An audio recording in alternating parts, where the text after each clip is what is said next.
we die. I don't want to proselytize and convert you to any school of thought. All I'm interested in doing is sharing information that occurred to me recently. My background is a bachelor's in chemistry, service in the Navy nuclear program on submarines, and graduate school in nuclear engineering, and a career at nuclear fuel facilities and power plants. For most of my life, I've been an agnostic and a skeptic, and had no specific religion that I adhered to, although I searched for years trying to find meaning in life and wondering about the nature of the universe and whether there was a God or not. But that all changed last year.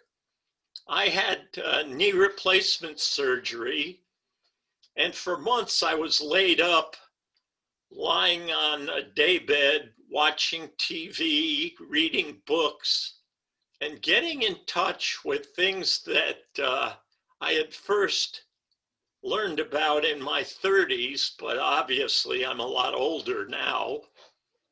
So I'd like to share some things with you. First, let's look at a little history.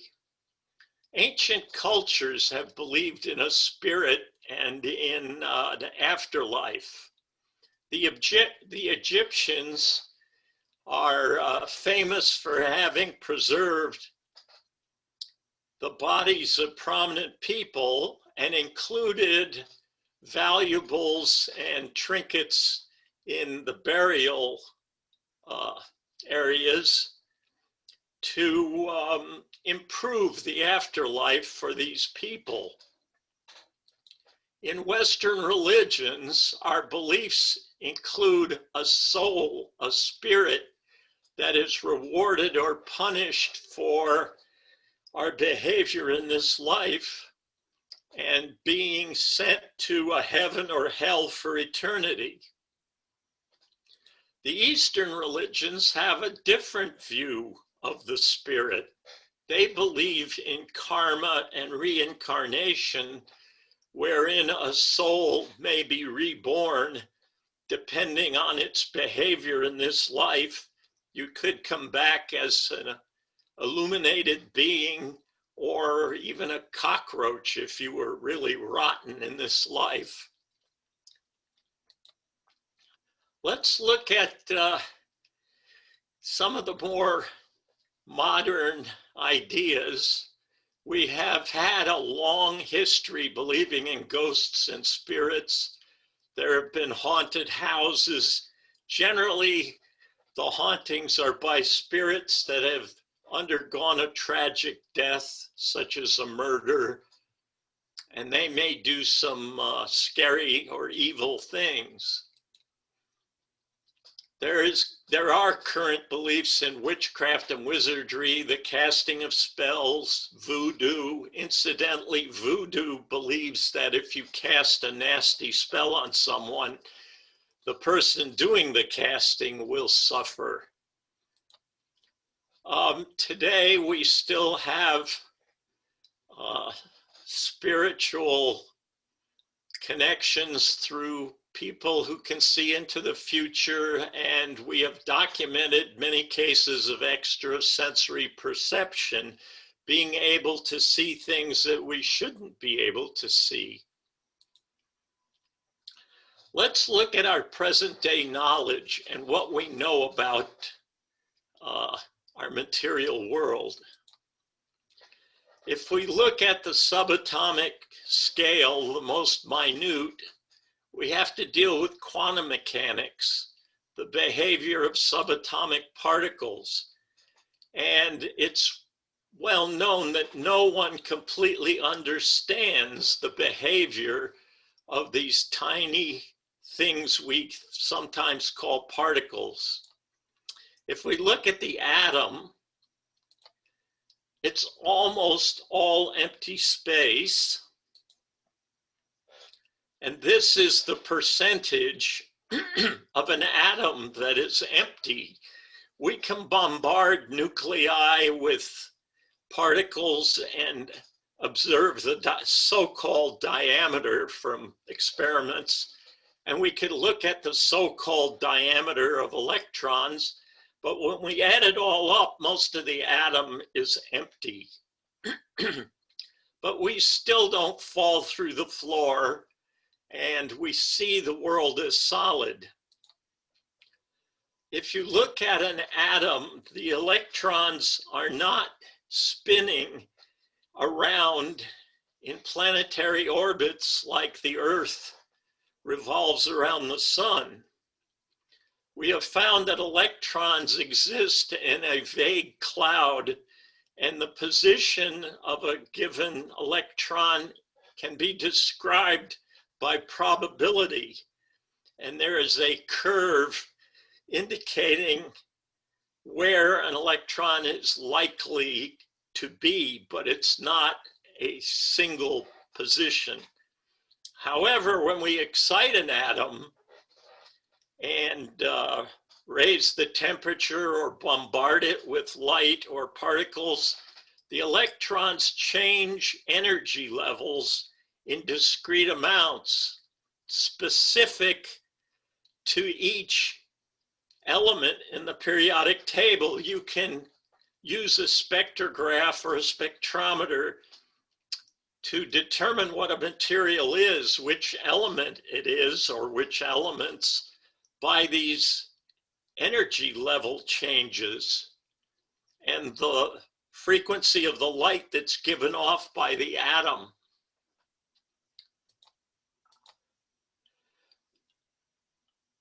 It's very confusing in the subatomic world because these so-called particles aren't really particles at all, but sometimes they appear to be, and other times they appear to be waves, electromagnetic waves. We can, in the standard model of physics, state that there are 17 elementary particles, things like quarks, that are smaller than a neutron or a proton or electron. The particles sometimes behave as a wave depending on what measurements you're doing and how you're running the experiment. The most famous quantum mechanical experiment is the double slit experiment, and you can see both particle and wave behavior. If you fire a few particles coming in from the left and going to the right, and that dark bar is some sort of detector that can detect incoming particles, you have a barrier in between that's a solid piece of metal with two slits, maybe a centimeter apart or an inch apart. And as you fire a few of these particles through, you'll see an image that mirrors the slits. But if you increase the number of particles, suddenly you end up with a wave interference pattern. And you may get alternate bars of light and dark, not just three, but there may be more going up above and down below on the detector. And it's the same as though a wave has gone through these two slits and broken up into sets of waves that either reinforce at the bright spots or interfere at the dark spots. So this is quite confusing. And it turns out that our physics experiments seem to depend on there being a measurement and an observer involved. And reality doesn't seem to be independent of the observer. One way that this has been shown is in experiments run by the Institute for Noetic Science, IONS, which is an organization in Northern California begun by one of our American astronauts who had a significant spiritual experience flying up above the earth and looking back down at us.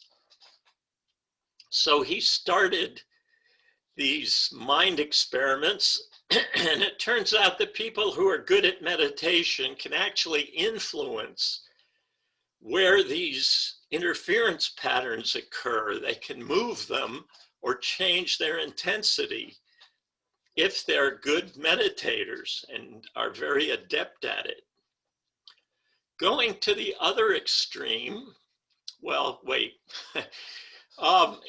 Because of all these things that have been found in quantum mechanics, physicists now believe that somehow human consciousness, or just consciousness itself, is playing a role in the universe. They note that there are very strange things occurring when pairs of particles are produced in a nuclear reaction and they go zooming off in different directions.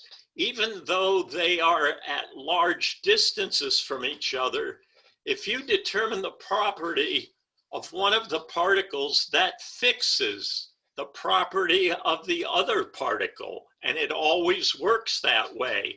No matter what the property is of the first particle, you know what the one in the second particle will be. Einstein called this spooky action at a distance and was quite disturbed by it because it doesn't make common sense. There's also a factor that particles can tunnel through a solid or electrostatic barrier that is too strong or thick to allow a particle to go through. Physically, the particle should not get through, but it can be detected through a tunneling effect, where there is a probability that the particle will transition through the barrier. That doesn't make physical sense. So we cannot explain what we're seeing at the subatomic level by a strictly material world. If we look at the other extreme, the big universe, we can't account for most of the matter in the universe.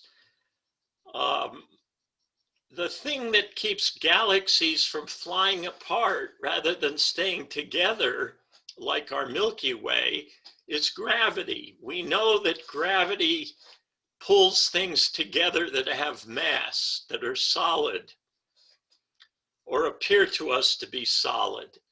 But we can't account for the gravity that's keeping galaxies from flying apart. If they're spinning, they should fly apart unless there's strong enough gravity, and you need mass to have gravity, and we can't account for that mass. We also can't account for most of the energy in the universe because we know the universe is expanding in all directions, and that rate of expansion has been increasing, and we have measured that. And we can't account for what must be a repulsive force in the universe. Another factor is that the universe, supposedly by our physical measurements, started about 14 billion years ago from a tiny point, infinitesimally small in space. And we also think that time didn't exist before the universe began in a Big Bang. The Big Bang generated our universe and the march of time. But we can't account for what happened before that. And there are several theories trying to determine how did everything begin. If we look at humans and we look at the brain versus the mind, we can't account for self-awareness. The firing of neurons across the synaptic gaps by chemicals and electrical signals, that cannot account for the fact that we're self-aware, that we have consciousness. The brain, the function of the brain, the physical firing of neutrons talking to each other, can explain how there is distance vision and ESP. The Stanford Research Institute was a Cold War program at Stanford University where they would place people in shielded rooms that were free of electromagnetic radiation. And they would place people in that room who would concentrate on what the Russians were up to in the Soviet Union. And they could actually see some of the experimentation on weapons programs. We also can't account for the placebo effect and Christian Science healing and faith healing. If you believe you're going to get better, some people get better miraculously without the drugs that we think would have been necessary. So there are things that don't fit in with a totally material world. The first study I'd like to talk about is the multiple deathbed vision accounts that have occurred all around the world and have been studied by different doctors on terminally ill people.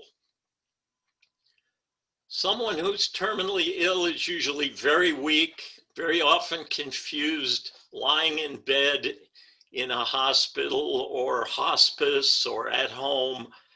And at times, some people will suddenly sit up and be bright and clear and cogent and communicate with things that we don't see. It's usually near the time of death, and they claim that they can see dead friends and relatives, loved ones. And they seem to be totally different than when they were lying down dying. Some visitors can see visions like a beam of light. And some doctors, nurses, and visitors have reported feeling a change in the room when the person finally dies and the body dies. They can feel a transition of some kind, and they can't quite describe what it is. Very often, someone else than the dying person can sense the death. And that sensation has been recorded at the exact time of death. Sometimes the time of death comes in a report. Sometimes it's a phone call from a hospital in the morning after someone passed away in the middle of the night. The person who feels that loss may not have known the person was dying.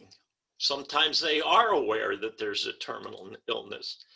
And the person sensing the death may not have even thought of the person for years.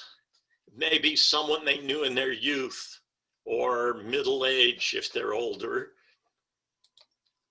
The first video I want to share with you was recorded by TED Talks. Dr. Peter Fenwick, who's an MD and has done studies at the University of Southampton in the United Kingdom, will talk about deathbed visions. But Dr. Fenwick will also introduce the second studies that I want to discuss after his video, on near-death experiences when people die and then are resuscitated, like after a heart attack. And here's Dr. Fenwick. Good afternoon. This is the final order. All of you are going to die.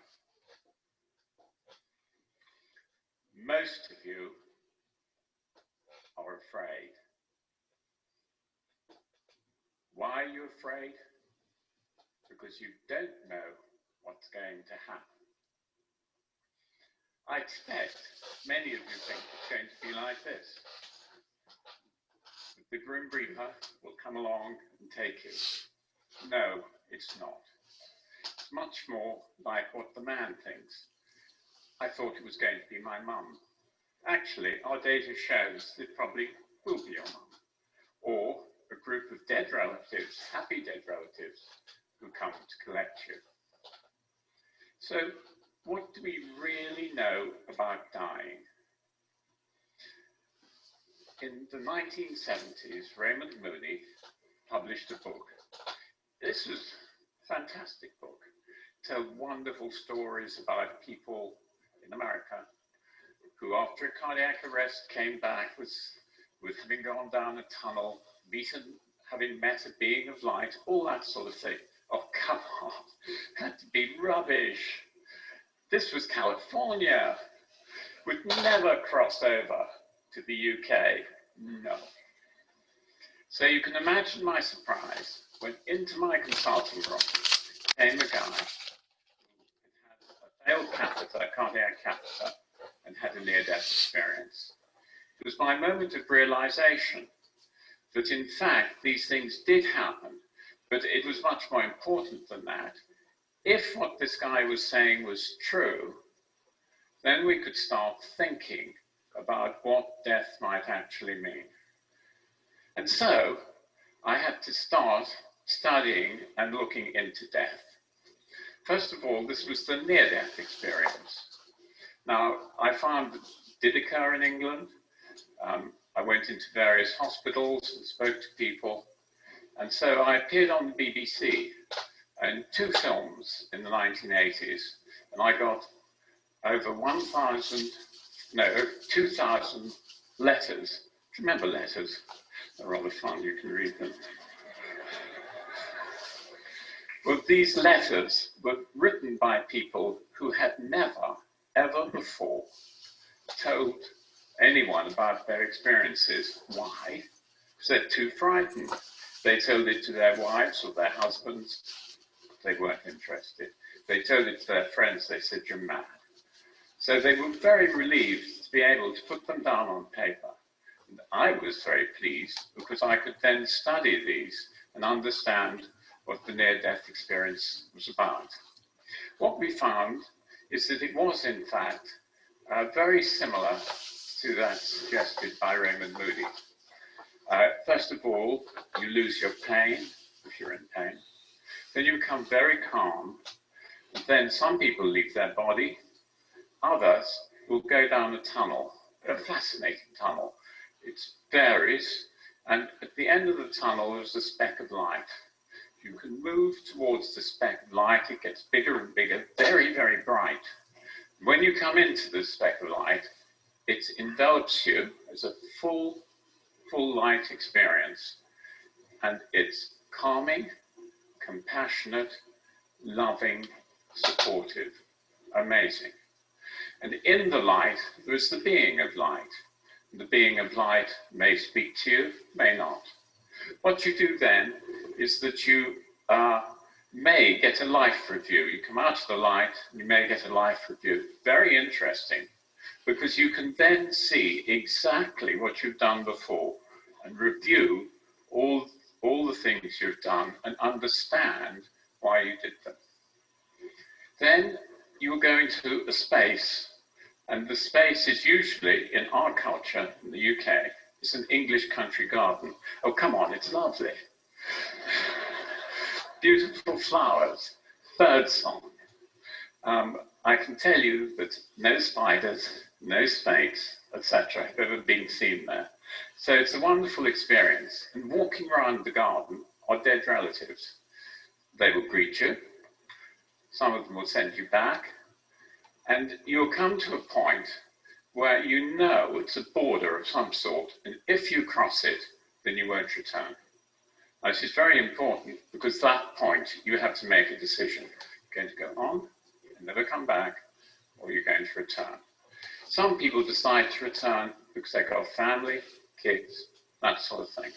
Others are sent back by the being of light, and others, the relatives will say, go back, it's not your time yet. So the people then find themselves back in the hospital. Now, what sort of things cause the near-death experience? Well, illness, operations, accidents, all those sorts of things. But that is not terribly helpful to us, because you cannot study the brain function of these people if you take them from accidents or childbirth. You see, it's all different. So what you have to do is to try and get the brain in the same state. Now, heart attacks is the obvious one. In a heart attack, the heart is stopped, obviously, no respiration, and the brainstem reflexes have all gone. So you are clinically dead. So we know what state the brain is in. And so it makes a very, very good model for looking at near-death experiences. In our sample, we had about 9% of people who had their near-death experiences during their heart attack. Now, was this really true? Could we see it in hospital? So we set up a study in Southampton Hospital, looked at 69 people who'd had a cardiac arrest, and found just under 9% of people who'd had a near-death experience. What was it like? Now, we could actually look at it. Very similar to the ones we'd seen. Yes, it does occur in cardiac arrest. Now, if that's true, when does it occur? You see, the NDEs say the experience occurs when you're unconscious. Now, if that's true, that you can get these experiences when you're unconscious and the brain isn't functioning, then you make a very good model for the beginnings of death. Science says this is impossible, it's ridiculous. Panic, go home. Because the argument is that consciousness is created by the brain. So if I'm saying the brain isn't functioning and there's consciousness there, it doesn't fit easily into our modern scientific paradigm. So we had a little look further at this, and I've drawn you a cartoon as to what happens to the consciousness when the heart stops. You see, the consciousness is high at the beginning, heart stops, there's a rapid fall in consciousness to unconsciousness, so the experience can't happen then. When the heart restarts, it's confusional. People don't know where they are, what's happening, all that sort of thing. But the near-death experience is very, very lucid, very clear. And so this confusional arousal means it can't happen then. So when does it happen? They say, that's the NDEs, it happens when they're unconscious. So we argue that possibly they're correct, and that this is the time that it happens. Now you have to understand that that's against our current understanding in science, but nevertheless, run with the data, don't run with the current model if it seems to be wrong. Now, if what I've told you is correct, then it means that the near-death experience is a good model for the dying process. You'd all agree with that. So let's look at dying and see what it's like. So what we did is we went into nursing homes, hospices, we talked to palliative care teams. We did this in the UK, we did it in Holland, and our questionnaire has been given to people in Ireland. And we've come up with a lot of ideas about what actually happens when you die. But much more than that, I went on radio and television and got stories. We got over 1,500 stories about what people say happens when you die. And so what I'm going to do now is tell you some of these stories about what happens when you die. And so we're going to start with the first stage, and that is premonitions. So here's a story about somebody who had a premonition. A premonition means that you know you're going to die. I was puzzled when my husband, who was a young man in good health, suddenly started to put all his affairs in order. So he's young, he's got a family.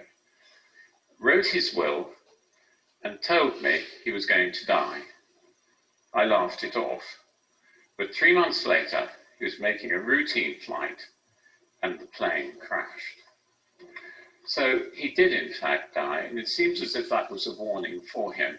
He also said that he completed everything he'd come for to this world, although I'm not sure that I understand exactly what that means.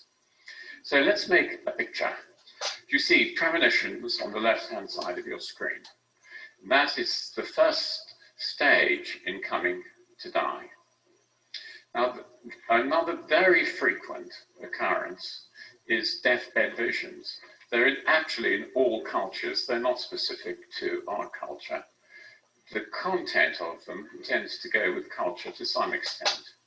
But in our culture, they're totally fascinating.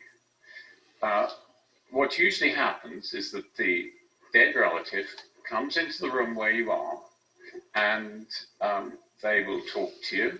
They're very supportive, very helpful. They say they're going to be with you when you die. So here's a story. Just to remind you, do you know that, Giotto fresco? Don't you wish, well, don't the men all wish that they were St. Francis, getting those lovely angels to come and look after them? Well, we're not St. Francis. Here's the sort of things, the sort of stories that we get. She spent around 4 hours talking to 2 men. This is in a hospice, shifting her gaze between 2 different spots in the room. One of them was her brother, who had died the previous year, and the other was somebody older, perhaps her grandfather. During this whole time, she was very animated, happy, and extremely lucid, unlike the rest of the time. And the conversation ended with her waving goodbye to them. Now, who sees these? Well, the dying, obviously.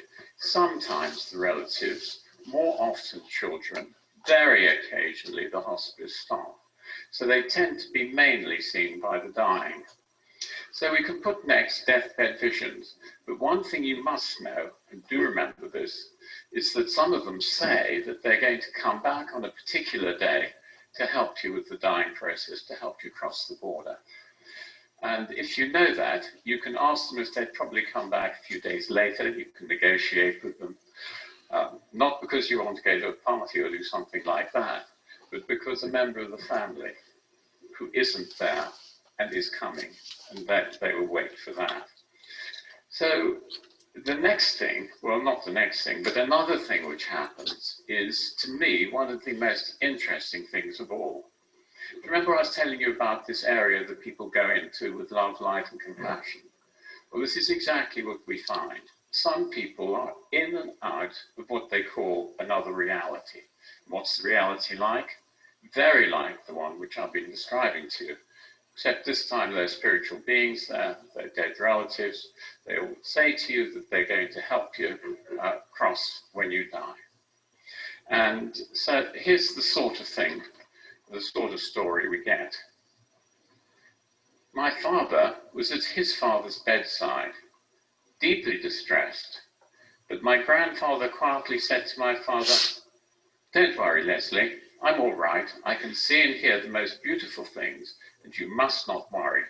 And he quietly died, lucid to the end. So that's very helpful, isn't it? It isn't, in fact, this horrid blackness that you're all thinking of. It's really quite different from that.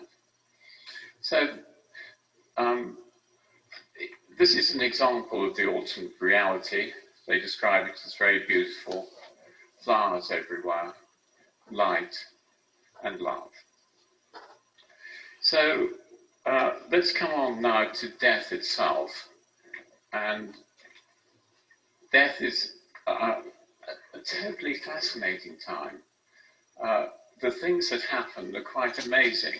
One of the things is it shows our connectedness or our interconnectedness. And deathbed coincidences are one of the major features.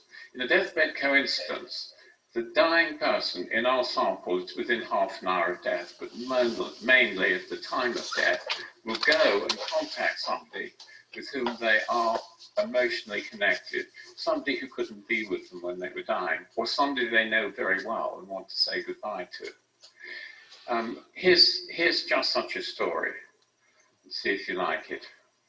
A father told me that he awoke during the night to see a column of light at the end of his bed. As he watches, the column of light opens and his son appears to say he is dead, but all right. He says goodbye, re-enters the light, which then slowly fades. Now, quite often you get a message. The one I've given you is in a dream. They're lucid, they're narrative. But if you were awake, you feel it as a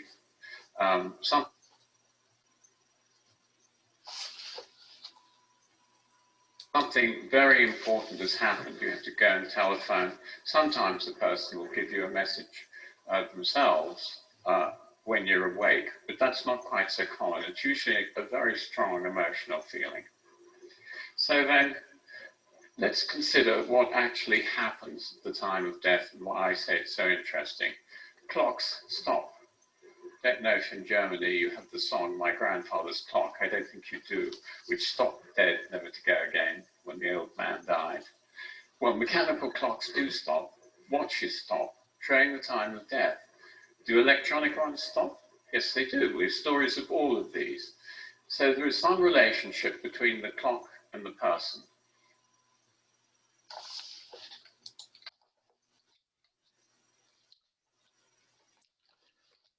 Not sure why that stopped. I think there was a little left, but that was very absorbing.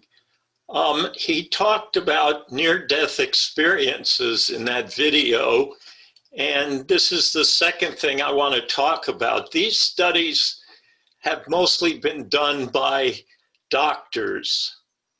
There are different states where the heart stops or the brain stops, or both. You've already heard about cardiac arrest, but people who have been in a deep coma or under general anesthesia and then are resuscitated or come awake also undergo these near-death experiences. Dr. Raymond Moody was mentioned. He really started this field of investigating near death when he wrote the 1976 book, Life After Life. I had a chance encounter with him at a dinner party given by a mutual friend, and he really enchanted us with his stories. I think he was a medical resident then in Augusta, Georgia. And he was very engaging because he had so many of these wonderful stories. And he was, like me, an agnostic most of his life, but his views have changed because of all of the stories that people have told him.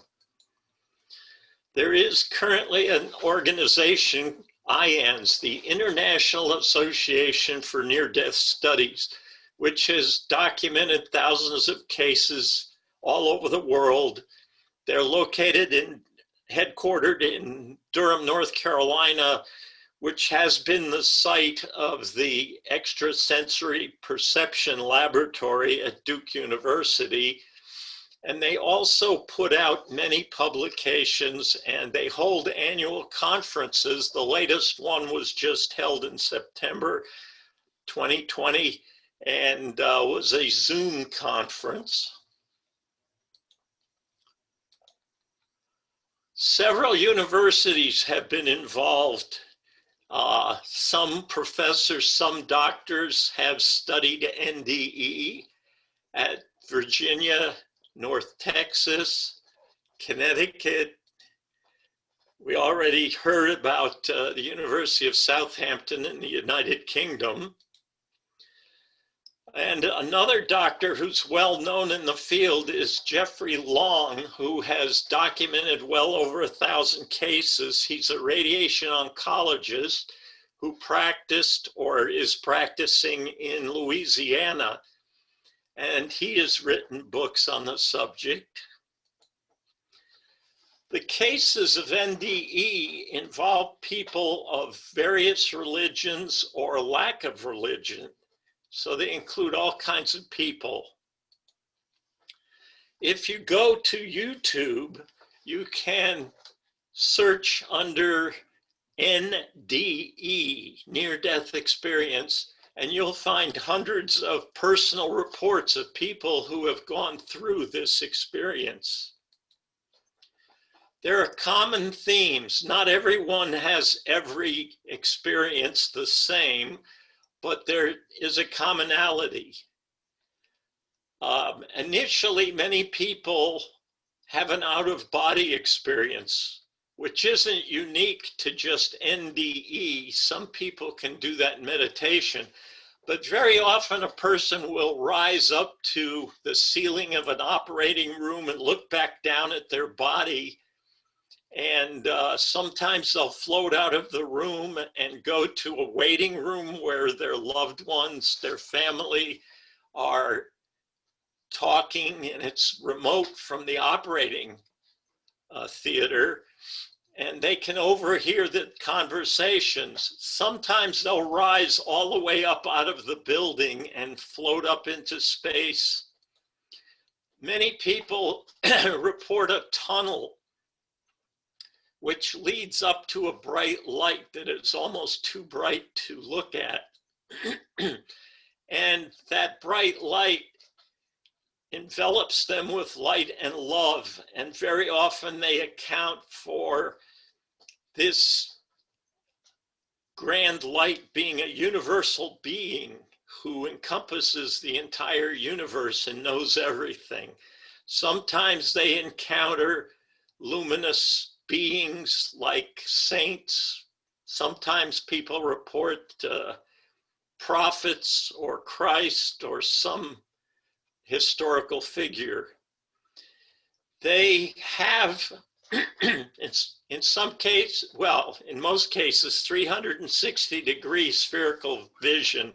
In other words, they can see up, down, in front, behind, and right and left, all around at the same time.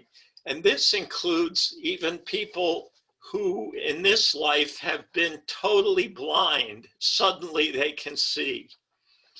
Very often there's a life review, but in this review you get to experience what other people are feeling from one's own actions or speech.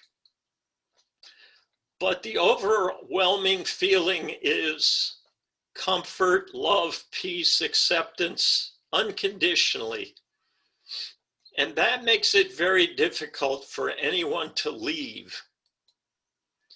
Most people don't want to come back. A few people do because they have children to take care of or something like a sick parent. But most people don't want to come back, and the ones that do were told to because it wasn't their time yet. They had more work to do. And there's a consistency throughout the world in these experiences, and these experiences are very, very vivid and cogent and not at all hazy. People remember them for decades verbatim. This is Dr. Raymond Moody, who I happened to see when we were in our 30s, and he's going to talk a bit about NDE. Raymond Moody, and I'm a former philosophy professor and medical doctor, forensic psychiatrist, and since 1962, I have been studying cases of people who almost died and returned and had what we today call near-death experiences. I think the most important thing I've learned in my studies is that whatever we happen to be chasing in life, whether knowledge or power or fame or whatever, that the most important thing we can do while we're alive is to learn how to love. And I've also learned that there's nothing to fear in death. Really, it's a transition into some other world. And I've also learned that these experiences seem the same all over the world, wherever I've traveled. I hear the same things from people. I've also learned that at the point of death, we get to engage in a fascinating holographic panoramic review, during which we review all the things we've ever done while we're alive from the point of view of those with whom we've interacted. People say that with the review of their life, they often review their lives in the company of a being of light and of complete love and compassion, who sees everything you've ever done in this panorama of your life and yet still loves you. People I know who've returned from death say that it was the most wonderful experiences of their life. And I would say to people, there's nothing to fear in death, that the fearful things are here in this life. I was not raised in a religious environment when I was a little kid, and the idea of an afterlife just never occurred to me. I always assumed that when you die, it's the end. And so it's been a long process for me to come to terms with the fact, as I gather, that when we die, we do go into this other state of existence. So now I'm confident, actually, that what we call death is a transition into another world. Thank you, Raymond Moody. This is an experience of a woman who almost bled to death, and she was an atheist before her experience. About 2 days after surgery, I started to die. There was internal bleeding, and from that, obviously a lot of loss of blood, and my blood pressure dropped really low. And then all my vital signs started to shut down. And I remember opening my eyes and seeing this big belly, and just looking at my belly and not knowing what was going on. My whole body had swollen up. It was all distended. And then the pain became so intense that I started screaming. And as I was screaming, people started running in, in white, pushing carts and machinery and screaming and tossing stuff over me. I remember looking up and they were throwing tubes and bottles back and forth. And then I realized I must be dying, and I was screaming, no, leave me alone, let me die, because it had been 2 years of being sick, and I just didn't want to, live anymore. And I lost consciousness, and the next thing I knew, I was out in the hallway. It was probably the middle of the night, because the lights were dim. I looked back and forth, and I didn't see anybody, and then it hit me that I wasn't supposed to be out in the hall. And I figured if they caught me out in the hall, I'd get into trouble. So I turned around to move back into the room, and then I realized something was really weird, because I was looking into a PA speaker. Now this PA speaker was up near the ceiling, and I was looking directly into it. And I knew when I came into the hospital that speaker was at least 3 feet above my head. So then I knew something was really strange. But I moved back into the room, and I looked down into the circle bed, and I saw my body. It didn't bother me. I was very peaceful. I was very calm. It was okay that she was down there and I was up where I was. The only thing I remember at that point was laughing, because I had tape wrapped around my nose. It was just strange to see my body like that with this tape, and just hanging out with her for a while. It certainly wasn't me anymore. I had no problems with the separation. And then the next thing I knew, I was in total blackness. And I remember thinking, well, either my eyes aren't working or I'm in darkness. And as I thought that, I felt hands come around the back of me and pull me into this warm, soft, lush love, which was my grandmother. She had been dead for 14 years. Now, when she died, I thought that was it. It was over. I never gave much thought to the fact that when people were dead, they were dead. But I also had absolutely no doubt at that moment I was with my grandmother. And as I realized that, I also realized that everything I had ever believed was just a belief, that now I was in touch with reality. And reality was that my grandmother and I were together again. And as I thought that, it was like every memory we had of each other came alive again. And all this love that we had for each other just embraced us and was us. And I stayed with her for a while and then started moving again through this darkness. And as I looked through this darkness, I could see energy churning. And the energy was moving through the blackness, and light was coming out. And the light was moving down to the end of wherever I was going, and it was forming the light. And I wanted to get to it. I could not only feel the light, I could hear this low droning noise that was beckoning me to the light. But at the same time, my hands were becoming really big. My hands were expanding, and I became fascinated by that. And the next thing I knew, it was morning. I was back in the circle bed. 2 nurses were in my room opening the drapes. And I tried to tell them that I had left the bed, and they told me I had hallucinated. A week later, I had been rotated face down.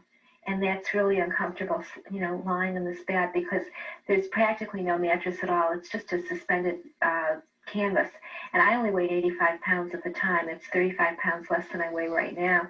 So I was very skinny, and I was very uncomfortable. And the button for the nurse fell away from the bed, so I couldn't hit the button to call the nurse, and the door was closed so nobody could hear me.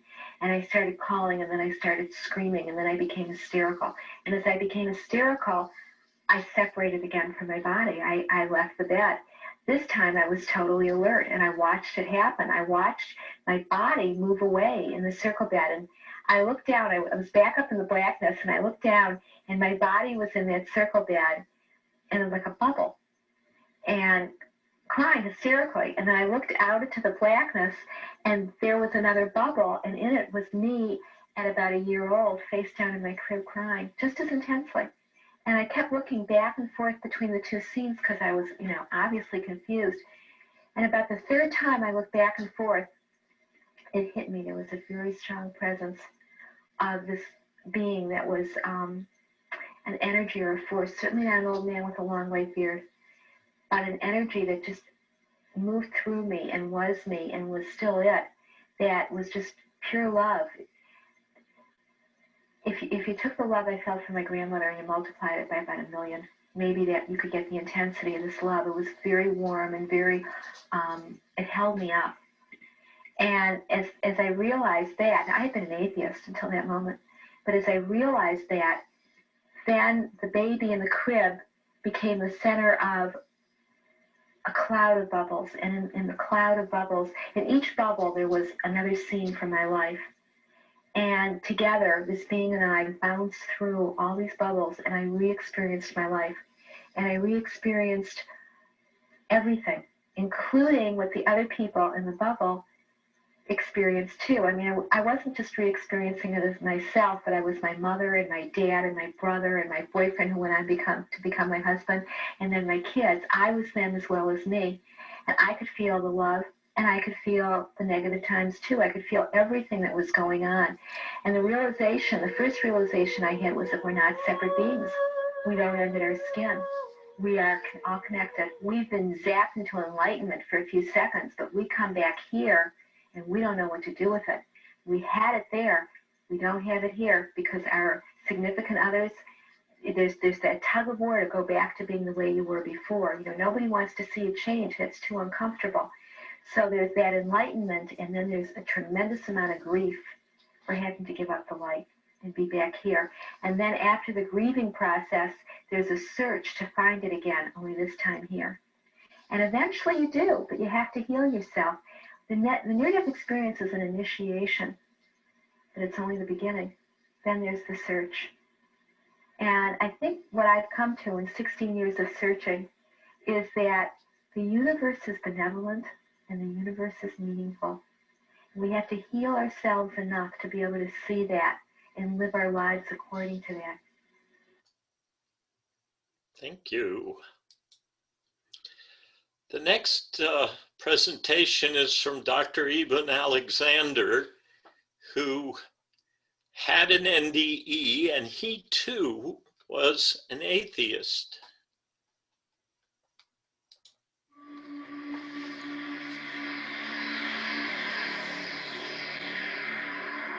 You know, before this, I'd spent 20 years in academic neurosurgery. I thought I had a pretty good idea how the brain works and how it generates consciousness. I heard occasional near-death experience stories, and I was certain that there would be some brain explanation. Evan Alexander is a Harvard-trained neurosurgeon. He put his faith in logic, in rational thought. Then in 2008, he spent 7 days in a coma. Now he's a believer. As a neurosurgeon, has this experience changed your thinking about life? It has totally changed everything about my thinking. Most people have some idea of what happens when we die. If you do indeed believe in heaven, it usually involves white clouds, bright lights, mountain tops. Well, Dr. Alexander is a man of science and of medicine. Well, he says he's been to the other side and now he's back to tell us what it was really like. What you saw or what you felt is God. Is that your definition? Yes. Were you a man of faith before this? Before my coma, I had no belief whatsoever in a personal loving God. Adopted as a baby, Eben grew up in a conventionally Christian family. If you would ask me before my coma, how much would a patient who was extremely sick and should have died from a severe case of bacterial meningitis, how much would they remember? I would have said nothing. They would not remember a single thing. That all changed when this life-saving surgeon suddenly found himself facing his own mortality. November 10, 2008. It didn't really start off as being very good, did it? No, it was basically like being struck by a freight train. Woke up at 4:30 in the morning, had severe back pain, like nothing I'd ever felt before. It was a very severe meningitis, and the CT scans showed that it coated my entire brain. There wasn't any part of my neocortex that was left unscathed. For 7 days, Dr. Alexander was in a coma. He was all but lifeless, completely unconscious. Yet he experienced a consciousness that defied all his years of medical training. Here was this beautiful melody and this light spinning closer and closer. It opened up as a portal into this gorgeous realm that was verdant, waterfalls, colors indescribable, and millions of butterflies flying through, a very ultra-real scene. And then there was a warm breeze blowing through that was like the breath of divine. In the hospital, his doctors were losing hope. My physicians were telling my wife that basically she'd be raising our sons alone. My 10-year-old son, Bond, had heard that, realized it was very bad news, came running into my room, pried my eyes open, and, "Daddy, you're going to be okay. Daddy, you're going to be okay. Daddy, you're going to be okay." As if he said it enough, it would make it true. So your son was calling you back. I had to come back. I had to claw my way up out of that very deep hole and somehow do whatever was necessary. He was pleading with me. On the 7th day, against all odds, Dr. Alexander awoke. By medical standards, he made a miraculously quick recovery. But nagging the doctor was how to explain what he'd felt and seen. Was it just a fantasy before death? Was it your brain basically telling you you're about to die? And it's a nice way of shutting down all the systems and making it a pleasant way to exit. Well, it's very important to remember that I had a severe bacterial meningitis that had greatly damaged and destroyed my neocortex, the part of our brain that makes us human, the part that allows for any kind of conscious experience. So that with that amount of destruction, there was no way to have a dream, a hallucination, a fantasy, a confabulation. Those things could not occur because that part of my brain was gone.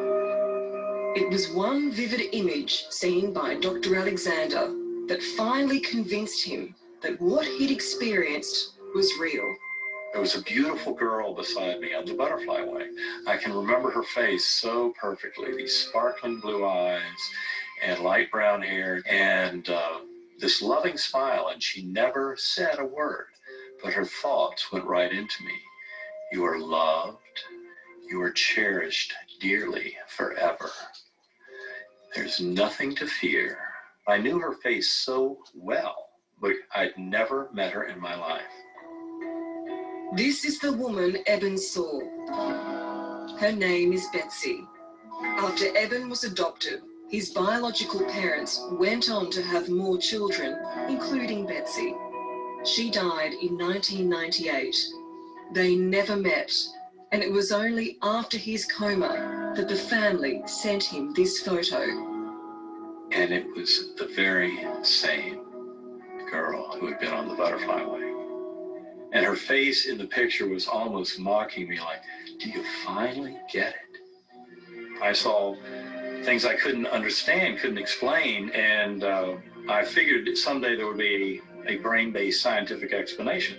Now I know there's a much easier, simpler, more straightforward explanation. That is that our soul is eternal, that our spirit lives forever.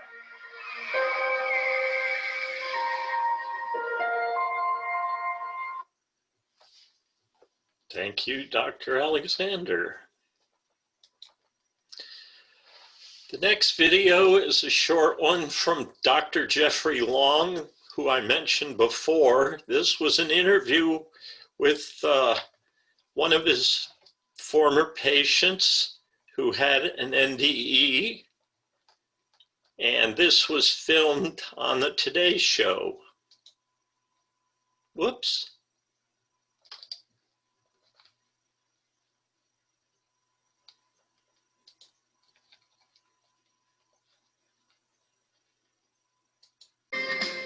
Do you believe in life after death? One man says he has scientific proof it is true. Dr. Jeffrey Long, a radiation oncologist from Louisiana, has written a book with his findings, calls it Evidence of the Afterlife. Mary Jo Rapini says that she had a near-death experience that profoundly changed her life, and her story is featured in the doctor's book. Good morning to you both. Good morning. Doctor, I can start with you. You collected more than 1,000 stories of near-death experiences from people all around the world, and you say the consistencies in those stories help prove scientifically that there is an afterlife. So based on your data, what is the proof? Well, my research reveals 9 lines of evidence about the reality of near-death experiences and their consistent message of an afterlife. Can you give me an example of some of those 9 lines of evidence? Well, one good line of evidence is that those that are blind, including blind from birth, can have visual near-death experiences, not as fragments, but as fully visual impressions during their near-death experiences, just like visual impressions during other near-death experiences. And no matter what the age of the person, it doesn't matter, the experience is the same, essentially? My research involved a study of young children age 5 and under, and I found the content of their near-death experiences absolutely identical to older children and adults, suggesting that whether you know about near-death experiences, what your cultural upbringing is, what your awareness of death is, doesn't seem to have any effect on the content of the near-death experience. Well, Mary Jo, you claim that you had a near-death experience. Yes. You suffered an aneurysm at a gym. When was this? It was in April '03. And you were taken to the hospital, and what happened? Well, for 3 days, they couldn't locate the aneurysm. So basically, they put me in an ICU and were just monitoring me. And then one night, the third night, I got very ill. And I remember they were all of a sudden rushing around me and inserting things into me and monitors. And they called my husband, and he was there, and I looked up and I saw this light. It wasn't a normal light, it was different, it was a luminescent, and it grew. I kept looking at it like, what is that? And then it grew large, and I went into it. And I went through this tunnel, and I came into this room that was just beautiful. And God held me. He called me by name. And he told me, he said, Mary Jo, you can't stay. And I understand you wanted to stay. I wanted to stay. I protested. I said, I can't stay. Why not? And I started talking about all the reasons. I was a good wife. I was a good mother. I did 24-hour care with cancer patients. And he said, let me ask you one thing. Have you ever loved another the way you've been loved here? And I said, no, it's impossible. I'm a human. And then it just held me, and it said, you can do better. Were you a skeptic before this about Yes. You were? Yes, I was working with cancer patients prior to this happening. I was getting ready to move to Houston. I was probably at the lowest point in any faith. I had seen terrible things in that cancer center, people dying. And when I would go in and they would tell me they saw things, I would respond. I would just sit there, and they would say, can you see them? And I'd say, no, I can't see them. Then I would leave the room and tell the resident, you better check their morphine level. Doctor, let me ask you, because, and I totally respect what you're saying, Mary Jo, and I don't doubt that you experienced what you said you did, but there is such a thing as a sort of cultural conditioning. We've all at this point heard the story about you go through the tunnel, there's the light, you meet God or whatever you want to call that force, and you're told that it's not your time. So how do you know that Mary Jo wasn't just kind of experiencing that? Maybe she was on certain drugs in the hospital? Well, out of 1,300 near-death experiences that I've studied, Mary Jo's experience is absolutely typical of what people describe. I think if near-death experiences were culturally determined, then people that had never heard of near-death experiences would have a different experience. But we're not finding that. Whether you know or don't know about near-death experience, the time it happens has no effect on whether the experience happens or not, or what the content is. All right, Doctor, I appreciate it very much, Mary Jo, as well, for your time. Pretty controversial book. It's going to get a lot of people talking. And the book, again, is called The Evidence of the Afterlife, Dr. Jeffrey Long and Mary Jo Ripney. Thank you, Dr. Long. The final set of studies that I became aware of were into reincarnation. Many of the stories about reincarnation originate from very young children. Some who are just learning to talk call themselves by a different name than the one their parents give them, and they talk about my other mother or my other father or my other parents. As they grow older, these memories tend to fade and grow less distinct. And certainly when they go to school and they meet other little children and get socialized, these memories die. In many cases, they couldn't possibly know the person whose name they are quoting from a previous life or where they used to live. The most interesting story I know of from the US is a little boy whose name is James Leininger.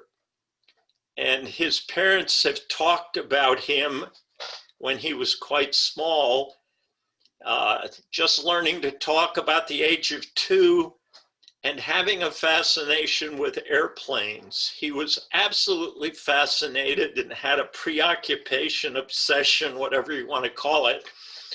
And he knew a lot about airplanes. But he went through a period when he was having nightmares, and he would wake up screaming, and his mother would try to soothe his nerves.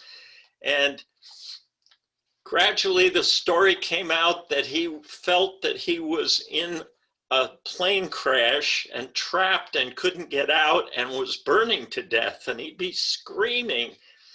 So his parents took him to doctors, couldn't figure out what to do, so they started investigating. He called himself James III, and he was the first James in the Leininger family that they knew of, so they weren't sure what that meant. He also talked about a friend called Jack Larson, and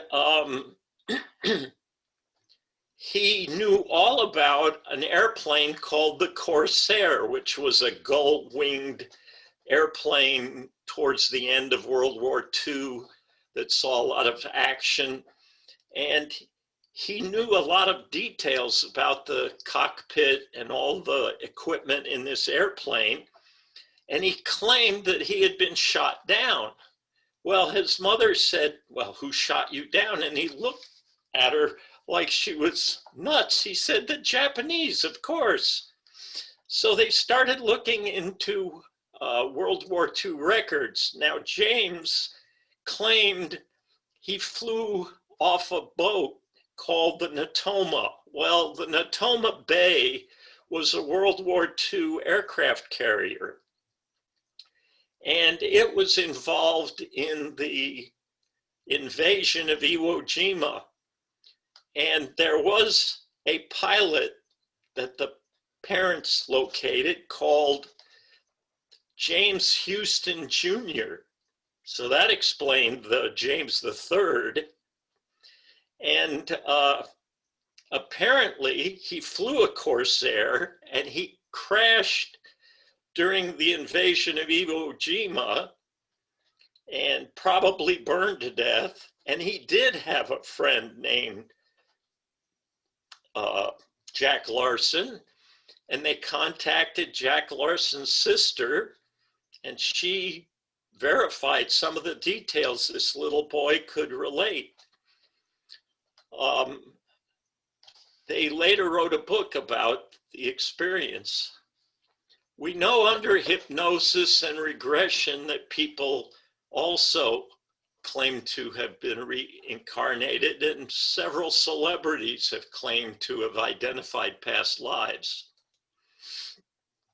And we reviewed that Eastern religions believe in reincarnation.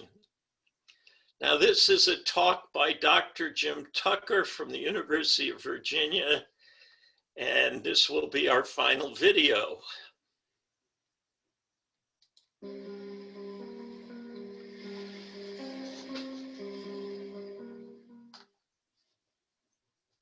These are very young children who spontaneously start talking about past lives. This does not involve hypnotic regression. These are young kids who just come out with this material. And they're not talking about being kings or queens, almost never talking about being famous people. But rather, they're talking about someone who had an ordinary life, who died fairly recently, usually someone in the same country. And when I say recent, the average interval between the death of the previous person and the birth of the child is only 4.5 years. The median interval, meaning half or shorter, half or longer, is only 16 months. So in general, now there are exceptions, and I'm going to tell you when it's 50 years, but in general, it tends to be quite recent lives. Some of them describe being deceased family members, like a grandparent, and I'm going to tell you about one of those. But others describe being strangers in other locations. And if they give enough details, like the name of the location, then people have often gone there and found that, in fact, somebody did live and die whose life matches the statement that the child has made. In that case, we say it's a solved case. If the child talks about a past life, but no one's able to verify that it matches with one specific person, we call it an unsolved case. We have plenty of both kinds in our collection. The solved ones, of course, tend to be the more interesting ones. The one part of the life that is often out of the ordinary is how the previous person died. 70% of the time, the previous person died by unnatural means, meaning accident, murder, suicide, combat. So that certainly seems to be an important factor in our cases, and I'll get back to that in a little bit. To give you an example of one of Ian's cases, this is a little girl from India named Kumkum Burma. This is him and a couple of associates with her on a follow-up trip. She was actually a little girl when he met her. And she was from a village, but she began saying that she had lived in the city of Darbhanga, which was a city of a couple 100,000 people that was 25 miles away. And not just that she lived in Darbhanga, but she named the district of the city where she lived, and it was a district of artisans and craftsmen. Her family certainly didn't know anyone from there, but she told a lot of details about the life of a woman who had lived there. Her aunt wrote down some of her statements, and Ian was able to get a copy of her notes of 18 statements, and he got them translated, and they document that she gave the name of her son in that life, and the fact that he worked with a hammer, her grandson's name, the name of the town where her father lived, and some personal details like the fact that she had an iron safe at her home, that she had a sword hanging near the cot where she slept, and even that she had a pet snake that she fed milk to. So eventually, her father talked to a friend who had an employee from Darbanga, and he was able to locate a woman who had died a few years before, whose life matched all the details that I just gave you. And they were certainly complete strangers to Kumkum's family, and they even remained strangers after the case was solved. Her father went once to meet the previous family, but he never allowed her to go meet them. And he apparently was not proud of the fact that he was a well-to-do landowner.